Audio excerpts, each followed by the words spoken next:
संसद में राष्ट्रपति द्रौपदी मुर्मू का अभिभाषण। अभिभाषण को मायावती ने बताया हवा हवाई। सरकार को भी घेरा, उपलब्धियों को नकारा।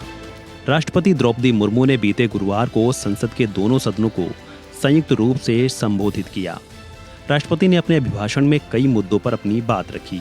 राष्ट्रपति द्रौपदी मुर्मू ने 50 मिनट के अभिभाषण में पेपर लीक, महिलाओं, युवाओं, किसानों, गरीबों के बारे में बात की। उन्होंने कहा कि पेपर लीक करने वालों को कड़ी सजा दिलाई जाएगी। सेना को आत्मनिर्भर बनाने को लेकर सरकार की तैयारियों पर भी राष्ट्रपति ने बात की।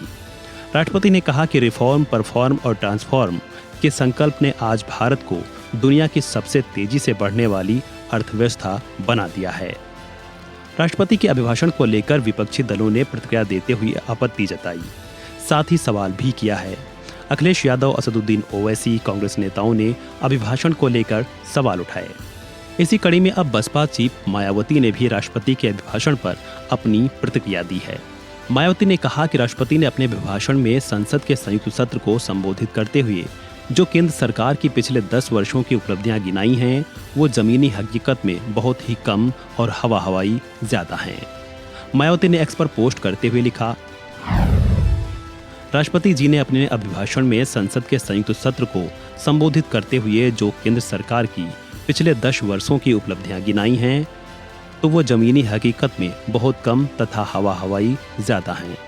साथ ही केंद्र सरकार देश में आए दिन बढ़ रही गरीबी, बेरोजगारी व महंगाई तथा कमजोर वर्गों की समस्याओं को भी लेकर कतई गंभीर नहीं है। इनके आगे के 5 वर्षों के रोड मैप में भी कोई खास दम नहीं है। जबकि बेहतर होगा कि राष्ट्रपति जी के अभिभाषण के धन्यवाद प्रस्ताव पर सांसदों को केवल आरोप व प्रत्यारोप लगाने की बजाय बल्कि जनहित के जरूरी मामलों में सरकार का ध्यान जरूर आकर्षित कराना चाहिए। इसके अलावा राष्ट्रपति मुर्मू ने अपने अभिभाषण में कहा कि देश में 6 दशक के बाद पूर्ण बहुमत वाली स्थिर सरकार बनी है। लोगों ने इस सरकार पर तीसरी बार भरोसा जताया है, जिसको लेकर सदन में जमकर हंगामा भी देखने को मिला। 2024 के लोकसभा चुनाव की चर्चा आज पूरी दुनिया में हो रही है। दुनिया देख रही है कि भारत के लोगों में लगातार तीसरी बार स्थिर और स्पष्ट बहुमत की सरकार बनाई है।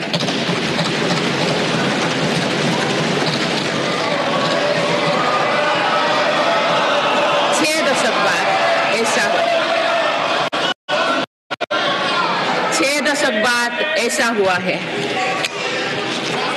ऐसा समय में जो भारत के लोगों की आकांक्षाएं सर्वोच्च स्तर पर है, लोगों ने मेरी सरकार पर लगातार तीसरी बार भरोसा जताया है।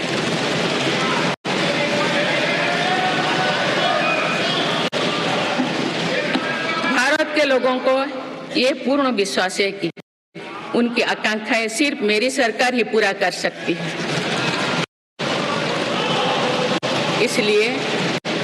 इसलिए 2024 का ये चुनाव नीति, नियत, निष्ठा और निर्णयों पर विश्वास का चुनाव रहा है।